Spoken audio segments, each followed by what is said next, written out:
constant development is the law of nature.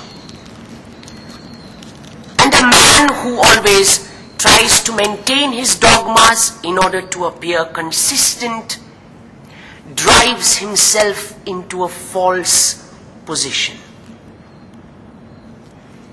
I never think of what I have said before. My aim is not to be consistent with my previous statements on a given question. Yes, Babu. But to be consistent with the truth as it may present itself to me at a given moment. The result is I have grown from truth to truth. But Bapu, while you've remained always consistent with the truth, you also took on the mantle of innovation in every facet of your life, in your thoughts, in your deeds. How do you see innovations evolving in the years to come, Bapu? How?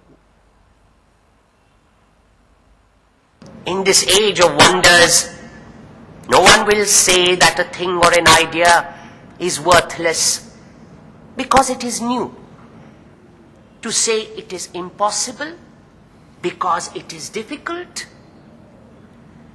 is again not in consonance with the spirit of the age. Things undreamt of are daily being seen. The impossible is ever becoming possible. We are constantly being astonished these days at amazing discoveries in the field of violence. Yes, Bapu. But I maintain that far undreamt of and seemingly impossible discoveries will be made in the field of non-violence. I'm sure, Bapu. Thank you, Bapu. And it is these impossible dreams and discoveries that we celebrate and applaud at this forum. Ladies and gentlemen, presenting the NASSCOM Leadership Innovative Business Model Award.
Ladies and gentlemen, to present this second award of tonight, may I once again request Mr. Kapil Sibal to please come up here on stage. I'd also like Mr. Lakshmi Narayan, the Vice Chairman, NASSCOM, and Mr. Jack Perry, CEO of Scottish Development Enterprise, to kindly accompany Mr. Sibal on stage to present this second award of tonight. The Innovative Business Model Award is for a leading company within the global insurance vertical and the biggest name in the UK insurance market. The organization also has a large presence in India, where it has created an outsourcing business model that has contributed greatly to the growth of the Indian BPO industry. The innovative BOT model deployed by the company has enabled it to harness the local knowledge and expertise within India to run the operation efficiently. The company has also provided a balanced perspective on the issue of outsourcing and has used the India-based BPO IT as a key strategic weapon to grow shareholder value. Ladies and gentlemen, the recipient of the innovative business model is none other than Aviva PLC. May I please request Mr. Patrick Snowball, the Group Executive Director, to kindly come up on stage to accept the award.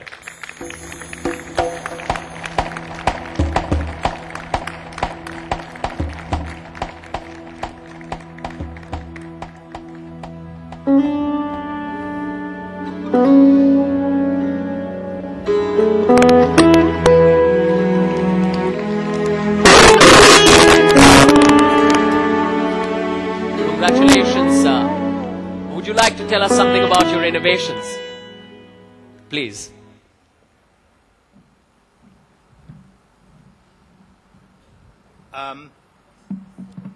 Honourable Minister, Members of Parliament, Lords, ladies and gentlemen, it's a real pleasure to be here tonight to accept this fantastic award on behalf of my company. 4 years ago, we looked to establish a project in India to build a self-sufficient, low-cost operation to improve efficiency and competitiveness. In that time, I believe we've delivered it. We have 3 wonderful partner companies in EXL, WNS and 24/7. And we've also worked very closely with 2 of your leading technology companies, Wipro and TCS. And it's wonderful that they've been able to support our operations in 5 sites, on which we now employ 9,000 people. And it's particularly pleasing to see many of them here tonight, and particularly you, Azim. I know you've travelled a long way. Thank you so much. We operate, as you've been told, in the global economy. We sell a weightless product. Technology allows us to move that product wherever we want, whenever we want. Aviva, we believe, is at the leading edge in taking advantage of this revolution. What was impossible 5 years ago is now an everyday event. We chose India for a variety of reasons. The right balance of skills, the large capacity of a well-educated workforce, the culture, the language and higher education, world-class technology capability, and a business infrastructure that was already adapted. There was already a proven delivery process of UK companies here, so we weren't breaking ground on that. And we were always delighted with the support that we received from the Indian government in our investments over here. We operate in a competitive global market. Consumers increasingly want products quickly, cheaply, they want them better. Moving part of our business to India has helped us to meet their aspirations with those key wonderful benefits that you produce of flexibility, increased capability and competitiveness. But we have our challenges. In the UK, there is still, unfortunately, resistance to this part of the global economy, mainly from poorly informed people. But regrettably, our staff in India seem to be at the brunt of most of it. And for that, I apologise deeply. We are spending much time selling the benefits, and I'm delighted to welcome 8 members of the British Parliament who have generously given up their time to come out to India to see for themselves what we, our 2 nations, have created out here. And I'm so pleased that they're here tonight. We hope over the next few days that we will be able to demonstrate the effectiveness and the advantages of our extensive operations that we've grown together, and how they fit into this world of everyone connected to everyone. We also have a live presence, a joint venture with Dabur, which we're very proud of. And Minister, it goes without saying that we look forward to the restriction on our investment being lifted in the very near future. So to conclude, and following on from Sam, who is a good friend of mine, and indeed we're sharing a dinner next week in London,